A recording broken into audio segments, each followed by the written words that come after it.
मैं रामानुज पांडे आज आप लोगों को प्राचीन भारत के इतिहास के स्रोत के बारे में बताऊंगा, जो कि आप लोगों के प्रतियोगी परीक्षाओं में और अन्य परीक्षाओं में अत्यंत लाभकारी साबित होगा। तो आइए शुरू करते हैं। दोस्तों, प्राचीन भारत के इतिहास को 3 भागों में बांटा जा सकता है। पहला प्राक इतिहास, दूसरा आद्य इतिहास और तीसरा इतिहास। प्राक इतिहास के अंतर्गत हम पाषाणकालीन संस्कृतियों का अध्ययन करते हैं। आद्य इतिहास के अंतर्गत हड़प्पा सभ्यता और बौद्ध वैदिक सभ्यता संस्कृति का काल आता है। इसके बाद इतिहास की अगर चर्चा करें तो 600 ईसा पूर्व यानी 600 BC के बाद का काल इतिहास के अंतर्गत आता है। अगर प्राक इतिहास की बात करें तो इसमें हमें जो जानकारी मिलती है वो पाषाणकालीन मूर्तियाँ, हथियार, इससे हमें जानकारी मिलती है। अगर आद्य इतिहास की बात करें तो इसमें लिखा हुआ कुछ मिलता तो है, लेकिन इसके बारे में न तो हम उसको पढ़ पाते हैं, न उसके बारे में कोई लिखित जानकारी हमें मिलती है। अगर 600 इतिहास की बात करें, 600 ईस्वी पूर्व के बाद का इतिहास हमें लिखित रूप से भी प्राप्त होने लगता है। तो प्राचीन इतिहास के अगर स्रोत की चर्चा करें, स्रोत का मतलब है कि प्राचीन इतिहास की जानकारी हमें कैसे मिलती है।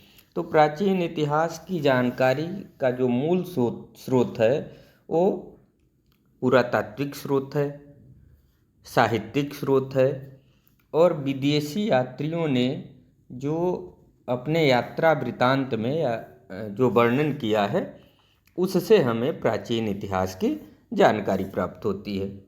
तो आइए एक एक कर हम लोग इन तीनों पर चर्चा करते हैं। पुरातात्विक स्रोत। पुरातात्विक स्रोत के अंतर्गत अभिलेख आते हैं, सिक्के आते हैं, वास्तुकला आती है, मूर्तिकला, चित्रकला और प्राचीन अवशेष जो इतिहास की सामग्री जुटाई जाती है उससे हम भारतीय प्राचीन भारत के इतिहास को जानते हैं। तो अगर पुरातात्विक स्रोत में सबसे पहले हम लोग चर्चा करेंगे अभिलेख के बारे में। देखिए, जो अभिलेख होते हैं, सबसे प्राचीन अभिलेखों की अगर चर्चा करें तो सबसे प्राचीन अभिलेख हमें अशोक के अभिलेख प्राप्त होते हैं। अशोक के अभिलेख हमें 4 लिपियों में मिलते हैं।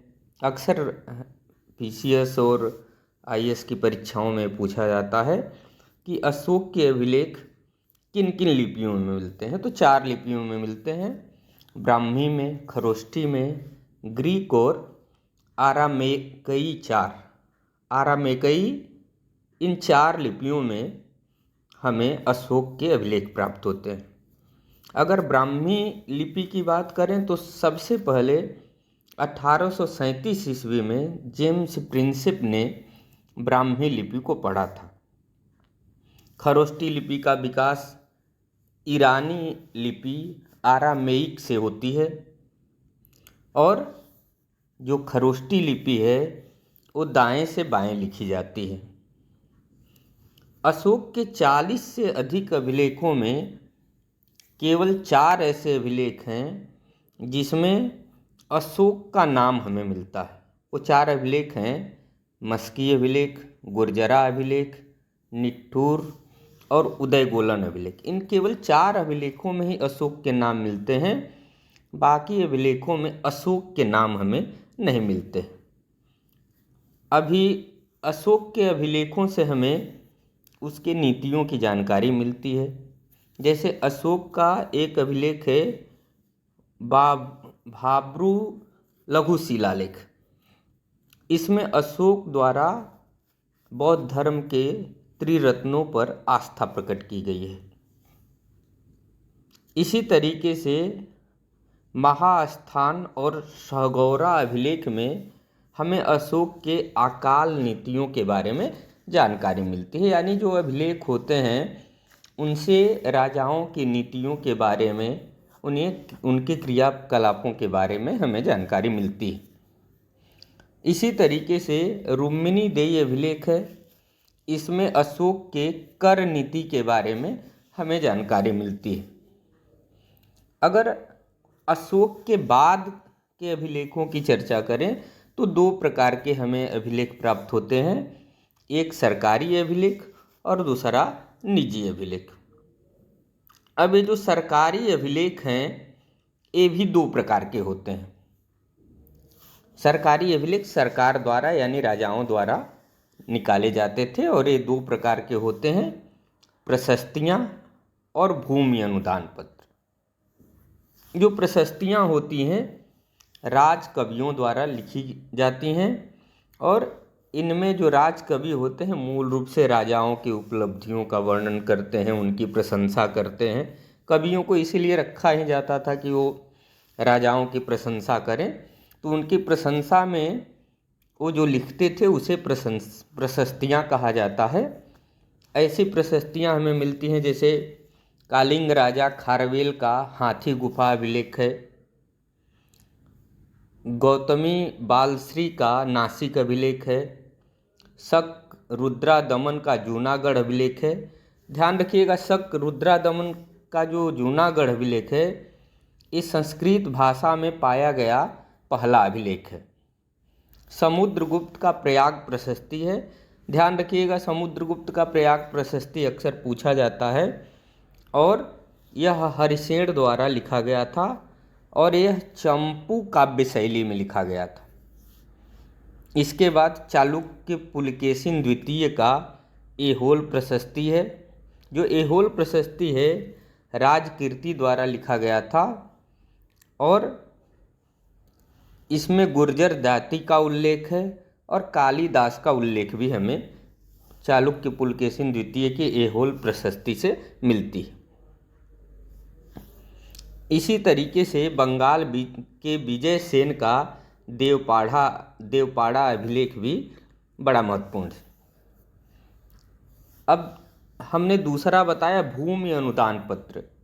ये भूमि अनुदान पत्र जो होते थे, जैसे भूमि किसी को दान में दिया जाता था तब ये अनुदान पत्र दिए जाते थे और ये अधिकतर तांबे की पतली चादरों पर लिखे जाते थे।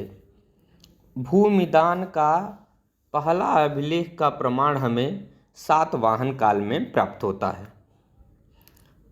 चौथी सदी और छठवीं सदी के बीच इन अनुदान पत्रों की अधिक संख्या हमें मिलती है। 4वीं और 6वीं सदी के बीच में भूमि अनुदान पत्रों की संख्या सबसे अधिक मिलती है और यहीं से भारत में सामंतवादी अर्थव्यवस्था के स्थापित होने का पता चलता है। अब हमने बताया था कि दो तरीके के अभिलेख अशोक के बाद प्राप्त होते हैं, पहला सरकारी अभिलेख और दूसरा निजी अभिलेख। अब निजी अभिलेखों की चर्चा करेंगे। ये अधिकतर जो निजी अभिलेख हैं मूर्तियों स्मारकों के नीचे खुदे हुए मिलते हैं। आज भी हम लोग क्या करते हैं, घर बनवाते हैं तो उस पर कुछ लिखवा देते हैं, तो इस तरीके के निजी अभिलेख होते हैं जो मूर्तियों के नीचे और स्मारकों के नीचे लिखे मिलते हैं।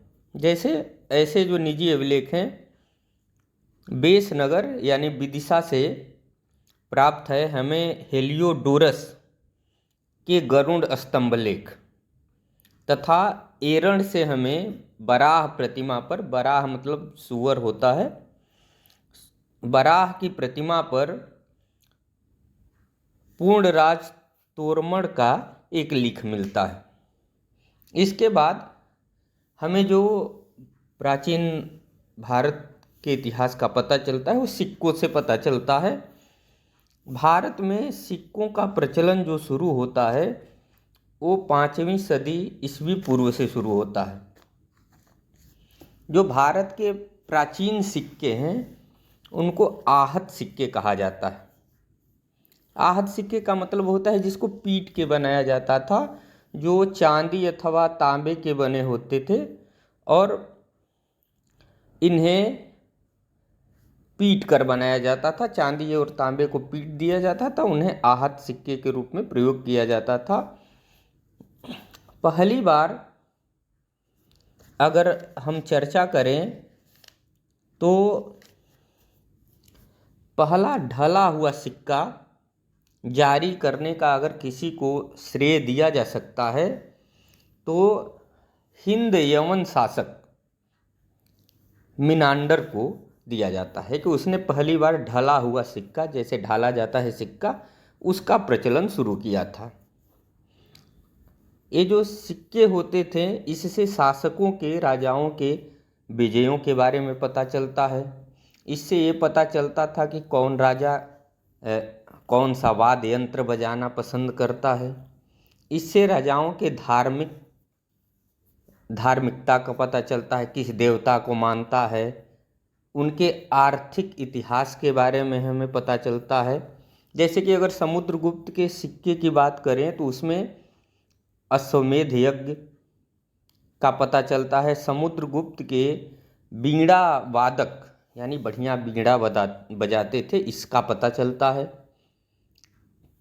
कुषाण कदफिसस जो था उसके सिक्के पर भगवान शिव और नंदी तथा त्रिशूल की आकृतियाँ मिलती है, इसलिए ये पता चलता है कि ये भगवान शिव का उपासक था। कुमारगुप्त के सिक्के जो थे वो मयूर शैली के थे। इससे ये पता चलता है कि वो शंकर जी के दो लड़के थे, एक भगवान गणेश और एक भगवान कार्तिकेय। तो कार्तिकेय की सवारी मयूर थे, तो इससे पता चलता है कि वो भगवान कार्तिकेय के उपासक थे। अब इसके बाद हम लोग जो प्राचीन इतिहास की हमें जानकारी मिलती है स्मारकों से और भवनों से मिलती हैं। तो प्राचीन भारत में स्तूप, चैत्य, विहार, मंदिर प्रमुख रूप से स्मारक के रूप में बनाए गए। इनके अलावा भी राजाओं का जो राजमहल भी अच्छे अच्छे राजमहल बने होते थे, इससे भी हमें प्राचीन इतिहास की जानकारी प्राप्त होती है। अब इनमें किस तरीके की वास्तुकला था, इसका विकास कैसे हुआ, इसके बारे में भी हमें उन भवनों से, स्मारकों से पता चलता है। जैसे भारत में अगर मंदिर निर्माण की बात की जाए तो 3 प्रकार से मंदिर निर्माण किए गए थे। 3 शैलियों में मंदिर निर्माण हमें प्राप्त होता है। पहला नागर शैली में, दूसरा बेसर शैली में और तीसरा द्रविड़ शैली में। अगर नागर शैली को हम देखते हैं तो हिमालय से विंध्यमाला पर्वत तक हमें नागर शैली के मंदिर दिखाई देते हैं। जो बेसर शैली है, बेसर शैली विंध्यमाला से कृष्णा नदी घाटी तक हमें बेसर शैली के मंदिर दिखाई देते हैं। वहीं अगर द्रविड़ शैली की बात करें तो कृष्णा नदी से कन्याकुमारी तक हमें बेसर शैली के मंदिर निर्माण दिखाई देते हैं। अब अगर मूर्तिकला की बात करें, मूर्तिकला से भी हमें प्राचीन इतिहास की जानकारी मिलती है। और अगर भारत के मूर्तिकला की बात की जाए तो यह पाषाण युग से मूर्तिकला हमें दिखाई देती है। हम हड़प्पा और मोहनजोदड़ो की खुदाई में देखते हैं कि वहाँ जो मूर्तियाँ हैं वो हड़प्पा और मोहनजोदड़ो में भी भगवान शिव की मूर्ति मिलती।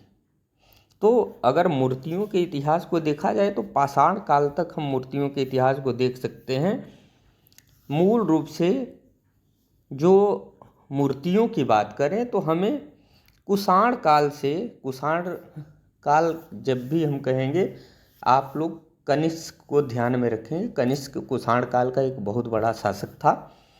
तो कुषाण काल से ही मूर्तियों का मिलना हमें प्रारंभ होता है।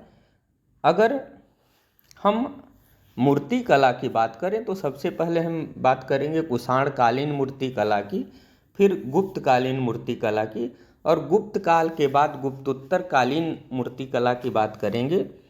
तो कुषाण कालीन मूर्तिकला जो थी, इस समय मूर्तियों में हम देखते हैं कि नग्नता दिखाई देती है और विदेशी प्रभाव हमें दिखाई देता है। कुषाण चूँकि बाहरी थे, भारतीय नहीं थे, तो विदेशी प्रभाव हमें इन मूर्तियों पर दिखाई देता है।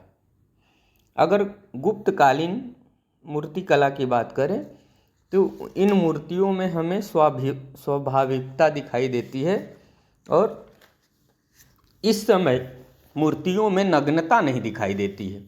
नग्नता समाप्त हो गया, क्योंकि गुप्त जो थे वो भारत के थे, समुद्रगुप्त, कुमारगुप्त, ये राजा भारत के थे और यहाँ नग्नता नहीं दिखाई देती है। अगर गुप्तोत्तरकालीन मूर्तियों की बात करें तो इस समय हमें सर्वाधिक सांकेतिक मूर्तियाँ मिलती हैं। सांकेतिक मूर्तियों का मतलब ये है कि वो संकेत में कुछ न कुछ कहती हैं, कुछ संदेश होता है, ऐसी मूर्तियाँ हमें मिलती हैं। अब हम चित्रकला की बात करेंगे तो भारत में पाषाण युग से ही चित्रकला हमें दिखाई देता है। जैसे भीमबेटका का नाम आप लोगों ने सुना होगा। इसी तरीके से जैसे कि गुफाओं में चित्र बनाए जाते थे और ऐसे चित्र जो होते थे वो रैखिक होते थे। भारत में अगर चित्रकला का वास्तविक उदाहरण देखना है तो अजंता की गुफा, बाघ की गुफा और बादामी की गुफाओं में हम देख सकते हैं। अगर अजंता की गुफाओं की चर्चा अक्सर लोग करते हैं तो महाराष्ट्र के औरंगाबाद में अजंता की गुफाएं हैं और यहाँ 29 गुफाएं हमें मिलती हैं, जबकि अब इस समय केवल 6 गुफाएं ही बची हुई हैं और 6 गुफाओं के ही चित्र अभी बचे हुए हैं, जिनमें कि गुफा संख्या 16 और 17 गुप्त काल के बने हुए हैं और यही चित्र सर्वश्रेष्ठ हैं। गुफा संख्या 17 में सबसे ज़्यादा चित्र बने हुए हैं और इसे गुफा संख्या 17 को चित्रशाला भी कहा जाता है।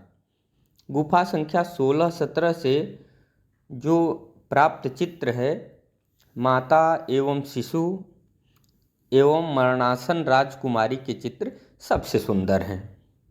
गुफा संख्या 1 और 2 सबसे प्राचीन है और एक कुषाण काल के बने हुए। अब बाघ के गुफाओं की बात करेंगे तो यहाँ भी बहुत सुंदर चित्र बने हुए हैं और ये चित्र जो है लौकिक विषयों से संबंधित हैं, जबकि अगर अजंता की गुफाओं की बात करें तो यहाँ जो चित्र बने हुए हैं धार्मिकता से जुड़े हुए हैं। बाघ की जो गुफाएं हैं जहाँ चित्र बने हुए हैं वो मध्य प्रदेश के धार जिले में हैं और बाघ नदी के किनारे है, इसीलिए इसे बाघ की गुफाएं कहते हैं। 1818 ईस्वी में डेंजरफील्ड के द्वारा ये गुफाएं ढूंढी गई थीं।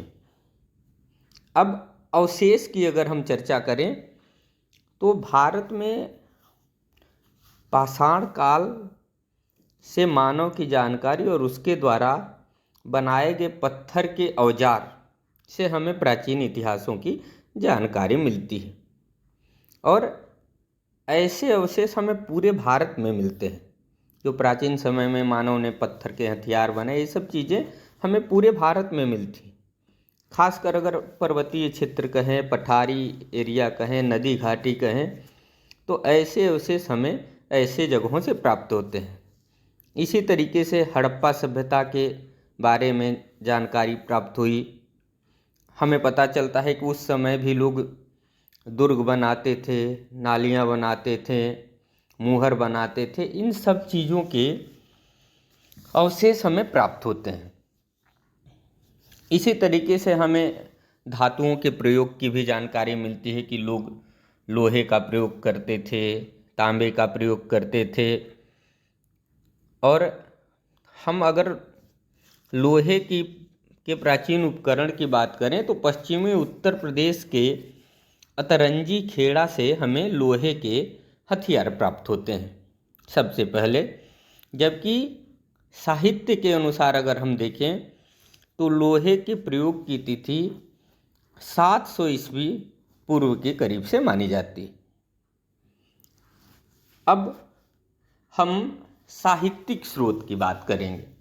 हमने पहले ही बताया कि सबसे पहले हम इतिहास की जानकारी पुरातात्विक स्रोत के आधार पर देखेंगे और इसके बाद साहित्यिक स्रोत के आधार पे हमें प्राचीन भारत के इतिहास की जानकारी कैसे मिलती है। तो हमें साहित्यिक स्रोत के रूप में दो प्रकार से प्राचीन भारत के इतिहास की जानकारी मिलती है। पहला धार्मिक साहित्य से और दूसरा लौकिक साहित्य से। अगर धार्मिक साहित्य की बात की जाए तो धार्मिक साहित्य में हमें तीन प्रकार के साहित्य मिलते हैं: ब्राह्मण साहित्य, बौद्ध साहित्य, जैन साहित्य। अब हम ब्राह्मण साहित्य की चर्चा करेंगे।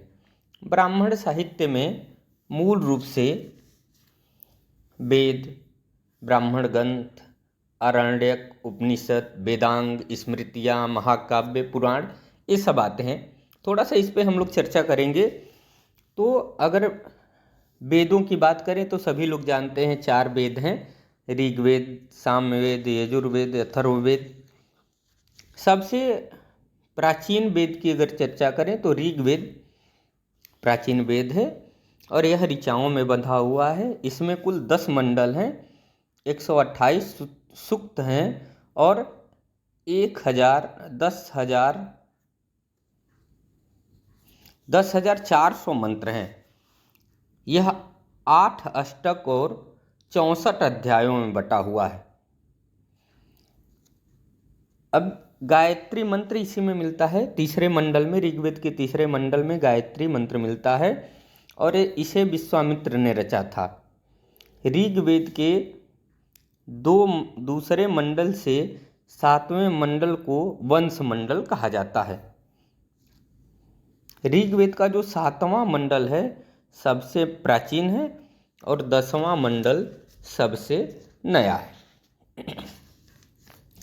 इसी तरीके से अब सामवेद की अगर चर्चा करें तो साम का जो शाब्दिक अर्थ है वो गीत है।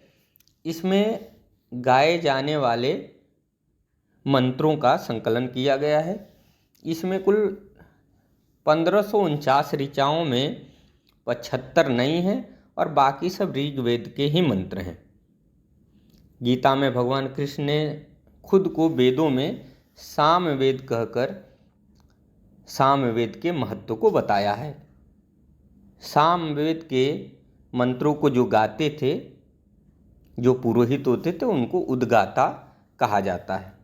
सामवेद की भी 3 शाखाएं हैं: गौतमीय शाखाएं, जैमिनीय शाखाएं, राणायनीय शाखाएं।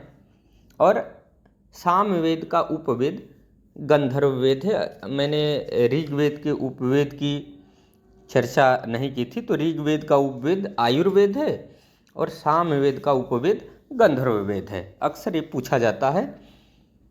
यजुर्वेद की अगर चर्चा करें तो यजुर्वेद में यज्ञों के मंत्र मिलते हैं। ये पहला वेद है जिसमें कि गद्य और पद्य दोनों में लिखा गया है। यजुर्वेद को 2 भागों में बांटा गया है: कृष्ण यजुर्वेद और शुक्ल यजुर्वेद। इसके साथ ही इसका जो उपवेद है वो धनुर्वेद है। अथर्ववेद की अगर चर्चा करें तो अथर्व का अर्थ होता है मंगल या कल्याण। इसे अथर्वा ऋषि ने लिखा था, ऐसा माना जाता है, इसलिए इसे अथर्ववेद कहा गया है। इसके 711 सूक्तों में तंत्र, मंत्र, वशीकरण, औषधि प्रयोग, रोग निवारण आदि से संबंधित मंत्र मिलते हैं। अथर्ववेद की भी 2 शाखाएं, पिप्लाद और शौनक। और अथर्ववेद का जो उपवेद है वो शिल्पवेद है। ये अक्सर पूछा जाता है। ऋग्वेद, सामवेद और यजुर्वेद को त्रयी कहा जाता है, जबकि चारों वेदों को अगर मिला दिया जाए तो इन्हें संहिता कहा जाता है। और वेदों के जो संकलनकर्ता हैं उनका नाम कृष्ण द्वैपायन वेद व्यास माना जाता है।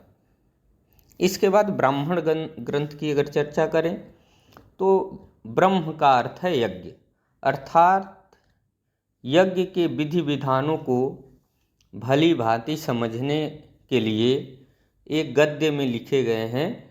इन्हें ब्राह्मण ग्रंथ कहा जाता है। सभी वेदों से संबंधित ब्राह्मण ग्रंथ भी हैं। जैसे ऋग्वेद का जो ब्राह्मण ग्रंथ है वो ऐतरेय है, कौशिकी है। सामवेद का ब्राह्मण ग्रंथ तांड्य है, जैमिनी है, छंदोग्य है। यजुर्वेद का जो ब्राह्मण है वो शतपथ तैतरीय है। अथर्ववेद का जो ब्राह्मण है वो गोपथ है। इसी तरीके से अब आरण्यक की अगर चर्चा करें तो आरण्यकों से भारत में दार्शनिक चिंतन का प्रारंभ होता है, यानी यहीं से दर्शन का प्रारंभ होता है आरण्यकों से।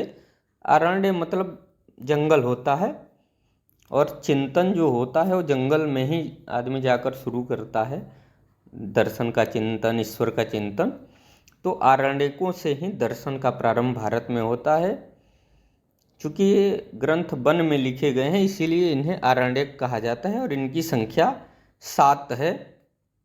ऐतरेय आरण्यक, सांख्यांक, मैत्रायणी, तैतरीय, मध्यनंदिन या बृहद आरण्य, तलवलकार, जैमिनी, इस तरीके से ब्राह्मण हैं, आरण्यक हैं।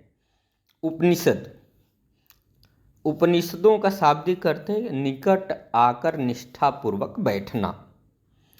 उपनिषद ब्रह्म, आत्मा और पारलौकिक जीवन का ज्ञान देते हैं, इसलिए इन्हें ब्रह्म विद्या, आध्यात्म विद्या और परा विद्या भी कहा जाता है। उपनिषदों में दार्शनिक चिंतन अपने सबसे उत्कर्ष पे था, सबसे ऊंचा पहुंचा था। उपनिषदों के समय में ही दार्शनिक चिंतन अपनी चरमोत्कर्ष पर पहुंच गया था और इन्हें वेदांग भी कहा जाता है। मूल वैदिक उपनिषदों की संख्या 13 है, बाकी इस समय इनकी संख्या 108 मानी जाती है। उपनिषदों की संख्या 108 इस समय मानी जाती है। पूछा जाता है जिसमें प्रमुख उपनिषदों की अगर चर्चा करें तो ईश, केन, कठ, प्रश्न, मुंडक, मांडुक्य, इस तरीके से करके मैत्रेयी, बृहदारण्य आदि कई उपनिषद हैं, आप लोगों ने नाम भी सुना होगा। इसमें सबसे प्राचीन जो उपनिषद है वो बृहदारण्यक है, ये सबसे प्राचीन उपनिषद है। मुंडक उपनिषद में सत्यमेव जयते लिखा हुआ है। अक्सर पूछ लिया जाता है किस उपनिषद में सत्यमेव जयते लिखा हुआ है, तो मुंडक उपनिषद में। प्रश्न उपनिषद में सत्यम शिवम सुंदरम लिखा हुआ है। कठ उपनिषद में यम और नचिकेता का संवाद दिया हुआ है। बृहदारण्यक उपनिषद में याज्ञवल्क्य और गार्गी के बीच चर्चा हुई थी, उसकी चर्चा की गई है। इसमें सबसे बाद का जो उपनिषद है मैत्रायणी उपनिषद सबसे बाद का उपनिषद माना जाता है और इसी उपनिषद से निराशावाद की शुरुआत होती है। अब इसके बाद हम वेदांग की चर्चा करेंगे।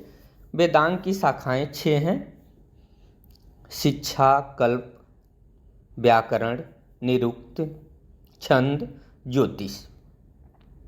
शिक्षा को वेदों की नाक माना जाता है, कल्प को वेदों के हाथ माने जाते हैं, व्याकरण को वेदों का मुख माना जाता है, निरुक्त को वेदों के कान माने जाते हैं, छंद वेदों के पैर हैं और ज्योतिष को वेदों की आँख मानी जाती हैं।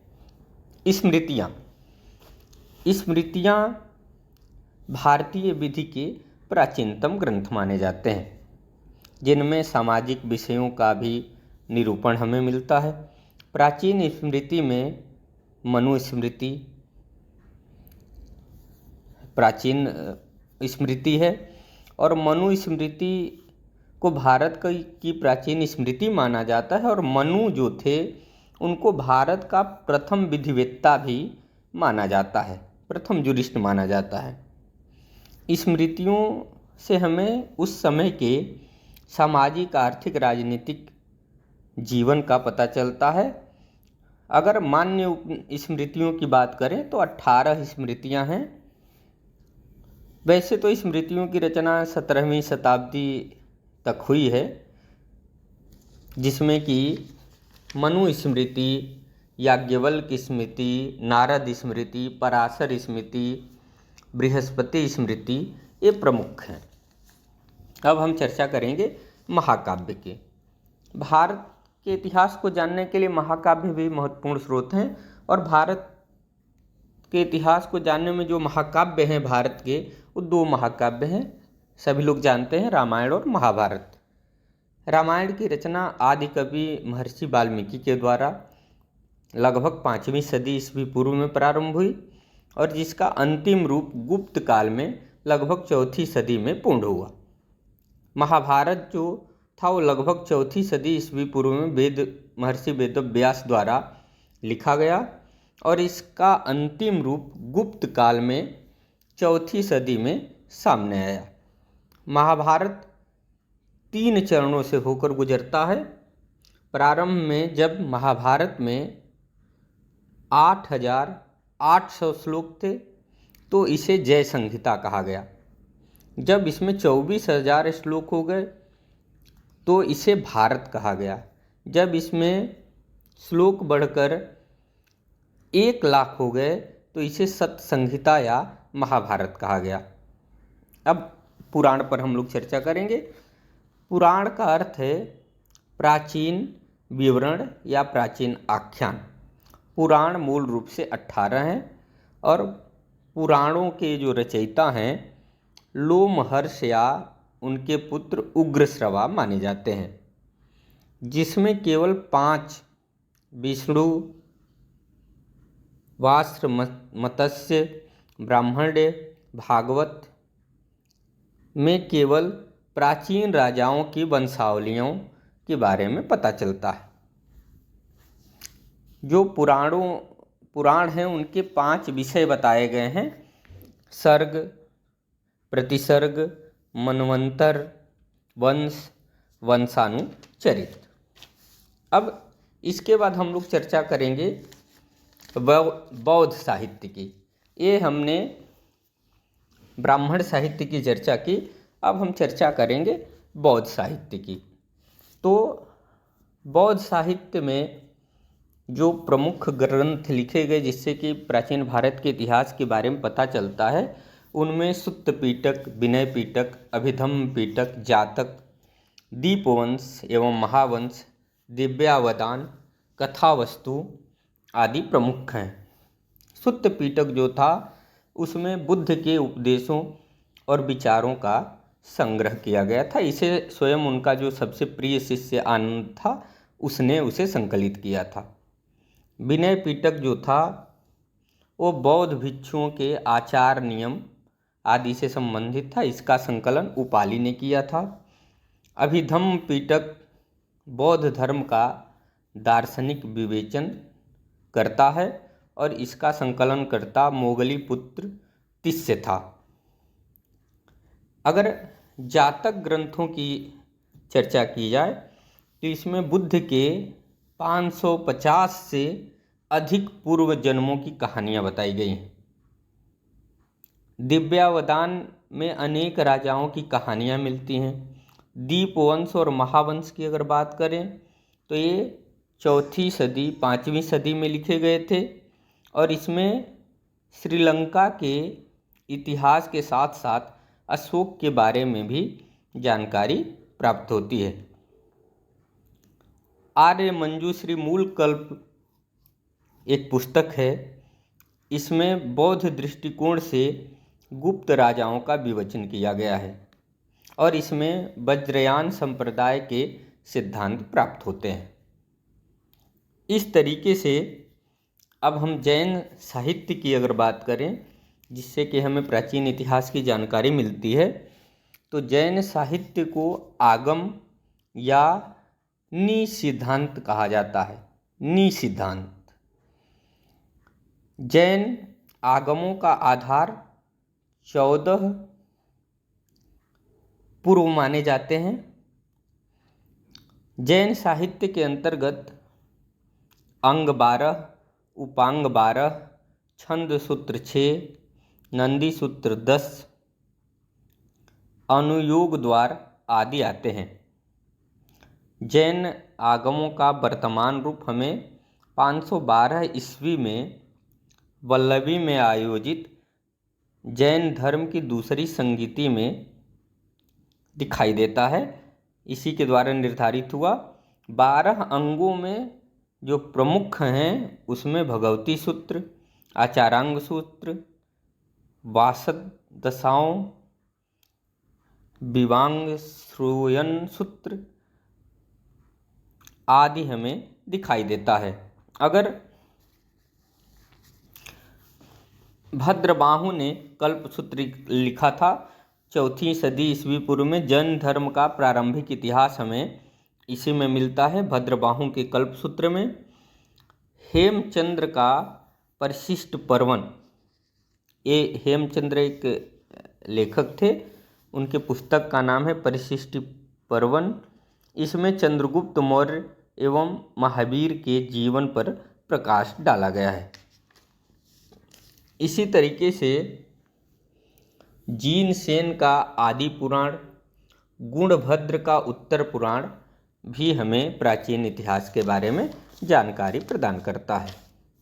अब हम लौकिक साहित्य की अगर चर्चा करें तो लौकिक साहित्य में अगर सबसे प्राचीन अगर हम व्याकरण की चर्चा करें तो पाणिनि ने लिखा था, अष्टाध्यायी नाम है। ये विश्व का सबसे प्राचीन व्याकरण है और इसे पाणिनि ने लिखा और नंद काल में लिखा गया था। इसके बाद कौटिल्य ने अर्थशास्त्र लिखा, मौर्य काल में लिखा था। विशाखा दत्त ने मुद्रा राक्षस लिखा, देवी चंद्रगुप्तम लिखा। क्षेमेंद्र ने बृहत कथा मंजरी लिखा 12वीं शताब्दी में। सोमदेव ने कथा सरित सागर लिखा। सोमदेव सूरी ने नीति वाक्यम लिखा। कामंदक ने नीति शास्त्र लिखा। क्षुद्रक ने मृच्छकटिकम या चारुदत्तम लिखा। इसमें गुप्तकालीन समाज की जानकारी वो बताते हैं। कालिदास ने रघुवंश में समुद्रगुप्त के विजयों की झलक हमें दिखाई देती है। मेघदूत, अभिज्ञान शाकुंतलम आदि लिखा। बाणभट्ट ने हर्षचरित कादंबरी लिखा। संस्कृत का जो पहला उपन्यास है वो कादंबरी है और महाराष्ट्र में उपन्यास को कादंबरी ही कहा जाता है। बिल्हड़ ने विक्रमांक देव चरित लिखा। कल्हड़ ने राजतरंगिणी लिखा। इसी राजतरंगिणी में हमें कश्मीर के बारे में जानकारी मिलती है और यह 1150 ईस्वी में लिखी गई थी। जैनक ने पृथ्वीराज विजय लिखा। चंद्रवरदाई ने पृथ्वीराज रासो लिखा। तो इस तरीके से हमें जो लौकिक साहित्य है इससे भी प्राचीन इतिहास की जानकारी प्राप्त होती है। अब अंतिम पॉइंट पे आते हैं। विदेशी यात्रियों के विवरण से भी हमें प्राचीन भारत के इतिहास की जानकारी मिलती है और विदेशी यात्रियों की अगर बात करें तो हम नंबर 1 पर चर्चा करेंगे यूनानी, रोम एवं ईरान के लेखकों के बारे में। इसके बाद हम चर्चा करेंगे चीनी यात्रियों के बारे में और सबसे अंत में हम चर्चा करेंगे अरब के यात्रियों के बारे में। तो सबसे पहले अगर यूनानी, रोम और ईरान के लेखकों की बात करें तो सबसे प्राचीन जो यात्री थे हेरोडोटस एवं टीसियस के जो वृत्तांत हैं वो उतने विश्वसनीय नहीं हैं। ये यूनानी थे और इनके बाद सिकंदर के साथ जो नियार्कस आया था उसने भी सिकंदर कालीन इतिहास का वर्णन किया है। सिकंदर के बाद मेगस्थनीज की इंडिका में हमें प्राचीन इतिहास के बारे में पता चलता है। इसी तरीके से कई यात्री आए, क्लिनी, प्लूटार्क, हेरियन, डापोडोरस, जस्टिन आदि से हमें प्राचीन इतिहास की जानकारी मिलती है। इसके बाद एक अज्ञात यूनानी नाविक आया था पेरिप्लस।